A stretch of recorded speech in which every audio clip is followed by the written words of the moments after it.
Lembrando que também estamos em todos os aplicativos de áudio, aquele da sua preferência. Vai lá e coloca EP Grupo que você vai encontrar. Bom, bem-vindo a mais um EP Bate-Papo, e a conversa de hoje é um convidado especial e sensacional que eu sou fã. Estamos falando de Bruno D'Angelo. Bem-vindo, Bruno. Obrigado. Bom, você é fundador da WIP, uma gestora de ativos e desenvolvedora de negócios de entretenimento.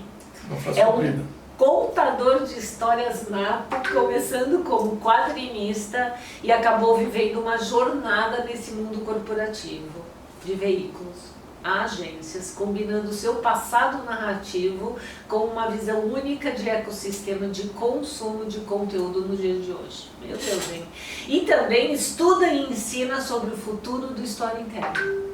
Quando não está trabalhando para melhorar o mundo para suas filhas, hein? Uau, hein? Muito obrigado pela sua disponibilidade aqui. Obrigado pelo convite mesmo. Conta agora pra gente a sua trajetória e os detalhes sobre a WIP. Bom, obrigado mais uma vez. Eu que sou seu fã, você é minha mentora para muitos assuntos aí, nessa jornada que eu entrei faz alguns anos. Esse mercado de entretenimento, eu acredito que eu assumi esse papel mesmo quando eu fundei a WIP. E a WIP tem, você falou aquela frase comprida, a WIP, eu brinco, ela é um ornitorrinco. Então é difícil identificar ela. A gente anda no meio dos patos, a gente anda no meio dos castores, mas brincadeiras à parte, a WIP é uma gestora de propriedade intelectual. Propriedade intelectual é o coração do nosso negócio, né? De todo o negócio. Quem holds, quem tem a propriedade, é quem pode decidir para onde vai as coisas, para onde lucra e para o que faz. O Brasil, ele é muito criativo, os criadores são incríveis, mas todos nós, e eu incluo no meio, temos uma distância entre sermos criadores e gestores e empreendedores.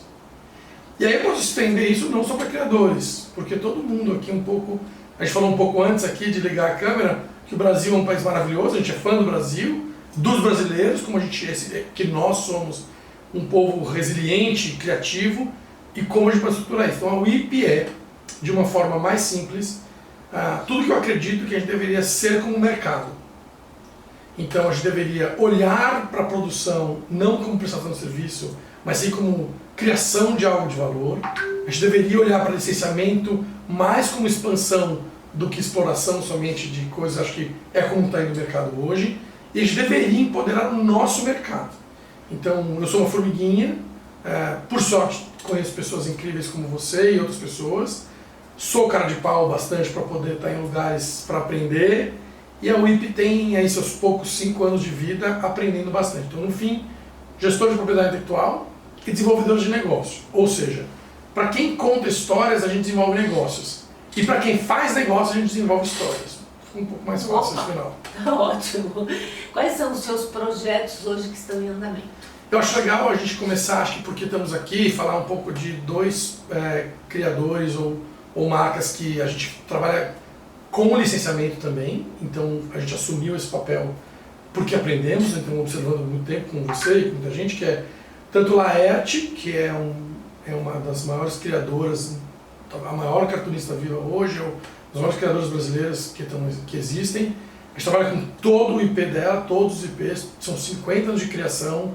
A gente foi bem interessante a nossa vida para ler contratos e tudo mais, então hoje a gente está fazendo isso. E eu queria citar também Carlos Ruas, de Um Sábado Qualquer, que é um criador completamente diferente, mas é imenso também no mundo digital, são coisas diferentes. Esses projetos a gente pode dizer assim, a Laerte teve o lançamento no Chico Rei, está tendo uma negociação agora para lançar no fim do ano para a CCXP um café premium, e a gente tem a honra de estar trabalhando junto com a Migdal, que é uma produtora incrível, da IAFA, e com a Star Plus para o lançamento do filme do Overman, que é um personagem da Laerte, que foi anunciado agora. Então eu não estou quebrando nem, estou rasgando nenhum NDA aqui.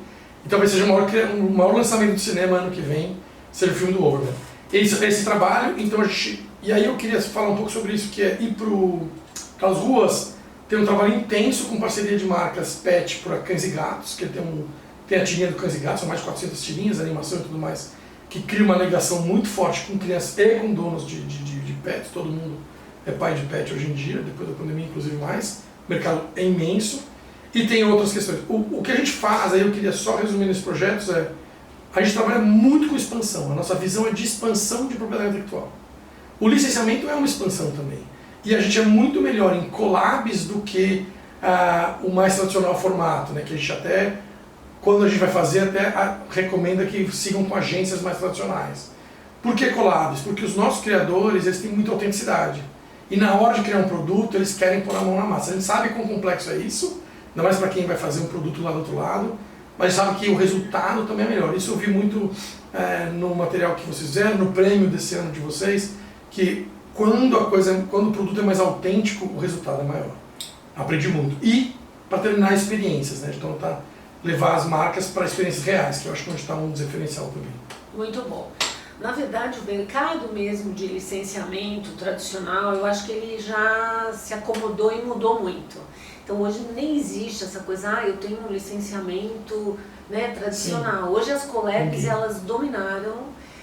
O licenciamento também é um negócio diferenciado porque você acaba mudando, é um negócio, então você vai ver o que é bom para os dois lados. Perfeito. Então hoje é um negócio, isso. Não importa, né? Hoje as marcas, as grandes marcas podem se unir a outras grandes marcas e que não deixa de estar dentro do nosso negócio de marcas mesmo, de junção e de contar histórias como você gosta. Perfeito. O mercado de negócios relacionados ao entretenimento é gigantesco, né? Qual é a sua análise sobre as movimentações desse setor no mundo e no Brasil? O mercado de entretenimento, ele é um mercado, o último número que eu li da PricewaterhouseCoopers, é um mercado somado de 2,9 trilhões de dólares, que é bem significativo. E aí o que eu acho que vale a pena nessa resposta dividir em duas partes por causa desse número. 50% desse número, e crescendo, é games. Se alguém tem alguma dúvida, quem vai controlar o mercado, é isso. Brasil, parênteses sobre o Brasil Games. O Brasil tem um movimento muito legal de desenvolvimento de games independentes. O brasileiro por ser criativo e por também ser bom em tecnologia, está avançando muito. A gente não sabe onde isso vai parar. A gente tem a Wildlife, que desenvolve jogos de mobile, que cresceu muito, virou internacional, quase um unicórnio. E a gente tem a Abra Games também se desenvolvendo, juntando muita gente.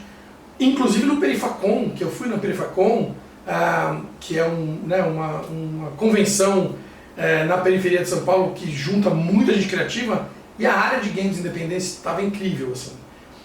Eu fico muito otimista porque talvez esse seja uma saída nossa legal. A outra metade segue muitos desafios. É inegável, é impossível não comentar sobre as greves em Hollywood / a inteligência artificial, como se fosse uma coisa contra a outra, e ninguém está olhando como uma coisa complementar à outra, que eu acho que é esse o negócio. Quando eu digo que o game vai dominar o mercado, não é que tudo vai virar game, é que assim, a lógica de desenvolver games, que é o pensamento interativo, que é o desenvolvimento de código.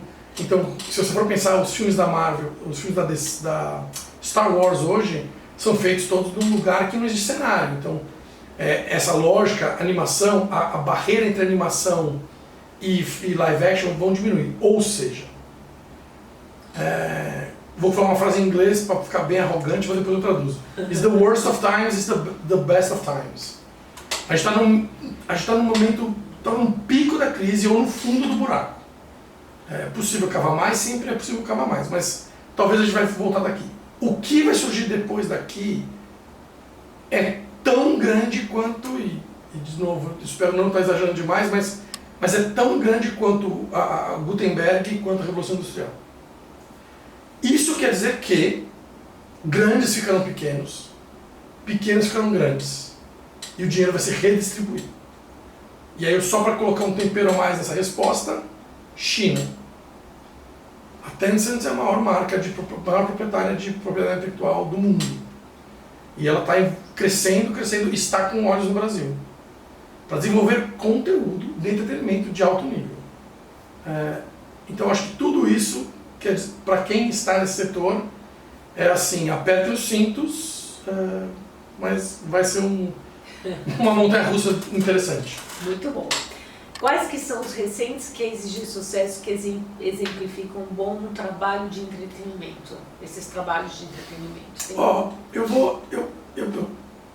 vou tentar não ser óbvio aqui, então assim, eu não queria responder Barbie, porque Barbie eu acho que Barbie não é sobre o filme.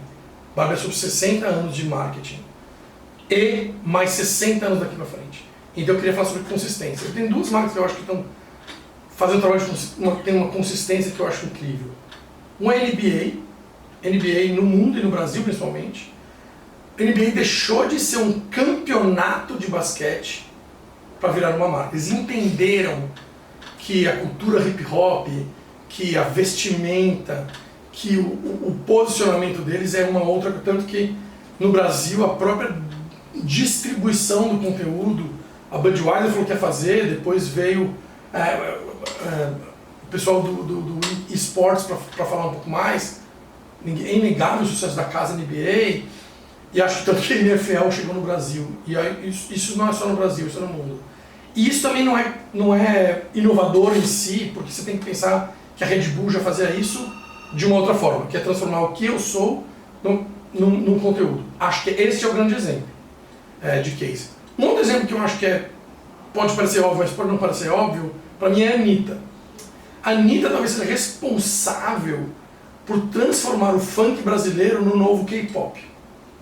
A Anitta é consistente, desde quando que ela cantava e ninguém ouvia ela na churrascaria. Consistente. Ela entende a lógica, ela entende o mercado, ela entende o universo. Ela entende, quando ela vai dar uma entrevista, ela sabe o que falar. E o que eu quero dizer disso aí eu vou chegar no meu ponto que é o melhor case de todos, que eu acho que está até já ficando repetitivo, mas vale a pena lembrar, que é a Coreia do Sul. Quando eu falo de K-pop, Coreia do Sul. O K-Wave talvez é a maior revolução de soft power de um país depois da guerra. Eles entenderam isso, eles fizeram um trabalho consistente com 20 anos. Squid Game não é uma coincidência, Parasita não é uma coincidência, K-pop, bancar, nada disso é coincidência. As maiores audiências, se você começou a ver na Netflix um montão de novela coreana, não é coincidência. O BNDES, o Luiz Mercadante, está mandando uma missão para a Coreia do Sul para entender o que eles fizeram. Então acho que para mim esses são... É assim que eu vejo o que é um case de sucesso. Muito bom. Agora vamos falar um pouquinho de marcas e personagens e qual é a sua percepção sobre esse segmento? Eu vou citar um mestre aqui, o David Zendruck, dizer que marcas e personagens infantis é mar vermelho, mas aí depois conversando com ele falou mar azul se você está falando de experiências, né? Então acho que esse lugar está bem coberto. Eu queria citar um exemplo totalmente diferente, que assim, Bluey é uma coisa que hoje está na Disney, mas o que eu queria dizer dele da Bluey é um exemplo do que é o mercado, que é assim, ele é um personagem baseado num tipo de cachorro da Austrália, de criadores australianos, e virou uma das maiores marcas com maior audiência da Disney Plus, inclusive. Num contrato que não é da Disney, né? É uma coisa assim. Então, o que eu acredito de personagens é que as vozes virão de outros lugares que não dos Estados Unidos. Se você for pensar alguns outros grandes criadores de audiência, não necessariamente que estão na sua TV, mas que o seu filho consome, não são necessariamente dos Estados Unidos. Você pode também olhar para um outro lado, que é, por exemplo, olhar para o Nobody Sausage. Nobody Sausage, para quem não sabe, digita aí no TikTok ou no Instagram, Nobody Sausage, né, é salsicha de ninguém. São de brasileiros, é um grupo pequeno de brasileiros que toma conta de um personagem virtual que só existe no TikTok e que fatura mais de 20 milhões por ano. E talvez você nunca tenha ouvido falar. Então, o que eu acredito para marcas e personagens é que as regras tradicionais dos 56 episódios, 26 episódios, desenho animado, gastar 5 milhões numa temporada para conseguir atingir pessoas, não é mais essa regra. Você pode pegar esses mesmos 5 milhões de uma temporada de 56 episódios, 26 episódios e fazer um estrago muito maior com outras coisas. Acho que é neste lugar. Porém, volto para o começo. Se você está criando um desenho animado para ter audiência, para ir vender coisas, aí a gente volta para a frase do David Zendruck. Você tem que ter uma outra cabeça para esse mercado de personagens que é outro tipo de consumo ou outro tipo de resultado. Ou não. as coisas mudaram, né? E mudam, todos os dias muda. Acho que tem muita coisa acontecendo. O importante é todos nós estarmos sempre estudando, conectados, entendendo, buscando, né? Trazendo informações. E você está aqui trazendo boas informações para essas pessoas. Bom, eu estou um pouco curiosa para saber qual é o futuro do storytelling. Eu adoraria saber, mas eu vou dizer o que eu ouvi, ou o que eu vi, ou o que eu sinto, né? Primeira coisa que eu acho, quando eu falo storytelling, eu gosto de falar disso, assim, storytelling são duas palavras, né? Storytelling, telling é o contar histórias, aqui é formato. Se a gente for discutir futuro do formato, a gente pode entrar em uma maluquice do tipo, vai ser imersão, vai ser um chip na cabeça. Esquece isso aqui. História. O futuro da história, que eu acho que é o que importa, é que o ser humano está cansado. A pandemia não foi fácil para criança, para adultos, para ninguém. Essa marca ainda está em nós. Todo mundo que está à sua volta, e você inclusive, está cansado. Esse cansaço é global. E quando você ouve uma história que liberta a ocitocina na sua cabeça, isso te dá uma calma. Para mim, o futuro do storytelling talvez esteja em buscarmos formas, agora voltando à palavra telling de novo, buscarmos formas da gente se reconectar com essa paz, reconectar com o que a gente é, né? E sem ser ingênuo aqui. Formatos sempre existirão milhares, distribuição sempre existirão. É impossível prever, que se alguém sabe a resposta não sabe. AI, metaverso, NFT, tudo isso, os últimos buzzwords. O que importa é onde está a conexão de quem conta e de quem ouve a história. Quando faz essa conexão, é impossível desfazer. Citando inclusive um personagem famoso que eu Tyrion Lannister do Game of Thrones, que não há nada mais potente que uma história. Nenhum exército pode parar. Acho que é. Então o futuro para mim é a gente encontrar a forma de conectar com as pessoas de novo. Sim, porque as histórias continuam desde que você saiba como conectar. Exatamente. O como eu acho que autenticidade, verdade. E só adicionando aqui, não à toa a tendência de micro-influenciadores é maior do que de macro-influenciadores. O nicho é mais poderoso hoje para marcas do que o estouro. O resultado de venda, o resultado de conexão é muito mais forte. Sim. Agora, indo um pouquinho para o seu lado pessoal, né? Quantas filhas você tem? Eu tenho 2 filhas. E qual é a história que você mais gosta de contar para elas? Olha, eu tenho 2 filhas, a Áurea tem 8 anos, a Olímpia tem 5 anos, e a Camila, minha esposa, é especializada em literatura infantil e contação de história também. É uma casa onde a gente não economiza livro. Então a gente lê muito, é uma casa que lê muito. A Áurea, a mais velha, ela conta histórias, ela já escreveu microlivros. Eu escrevi um livro com ela, que é o Durma Bem, Dona Onça. Então tem muitas histórias, mas tem uma coisa que eu gosto de falar para elas e que eu gosto de contar para todo mundo, que é uma história muito, muito antiga. Tem um livro tem um poema chamado Mahabharata, que é um poema hindu, tem mais de 3.000 anos, e é o mais longo dos poemas hindus. E ele conta a história de 2 famílias que lutam e tal. Só para você entender, o livro Bhagavad Gita é um poema dentro do Mahabharata. Bhagavad Gita é aquele grande poema que Arjuna e Siddhartha conversam e que o Raul Seixas fez muita música dedicada a isso. Ponto. Tem uma passagem da história que eu gosto muito e que eu acho que eu vou deixar aqui como mensagem para esse ano que está difícil, ou os anos que passaram que foram difíceis. Os irmãos se perderam, são vários irmãos se perderam num deserto. E o irmão mais velho, mais sábio, chega num lago, onde ele está com muita sede, e ele vê os irmãos dele todos mortos em volta do lago. E quando ele vai beber água, o lago fala para ele: você pode beber água, mas eu vou te fazer algumas perguntas. Se você errar as perguntas com seus irmãos, você vai morrer. Se você acertar, você vai viver e todos eles viverão também. Então ele faz uma série de perguntas, acho que eu nem lembro todas as perguntas. Mas o que me marcou foi a última pergunta. Que aí ele fala assim: o que é inevitável? Ele pergunta: o que é inevitável? E depois de pensar um pouco, o Dishra fala assim: a felicidade. E aí os irmãos todos levantam. Inevitável não é o imposto de renda, não é a morte. Inevitável é que o ser humano, na sua potência e resiliência, a gente se encontra sorrindo de novo, apesar das piores situações que a gente tiver. Eu gosto de contar isso para minhas filhas e para as pessoas que eu conheço, porque acho que isso para mim é uma coisa que a gente não pode esquecer, assim, porque fica difícil. O mercado já não tem respostas, mas a felicidade é inevitável. Tá vendo que contador de histórias e que lindo? Olha, um recado bárbaro, por isso que sou sua fã. Eu sou o seu. Tá bom? Estamos aqui, então, assim, ó, Bruno, eu agradeço imensamente a sua presença, a Obrigado. oportunidade de estar aqui conversando, essa deliciosa conversa. E vamos para a próxima, tá Bora. bom? Muito obrigada. Obrigado a você. Até mais.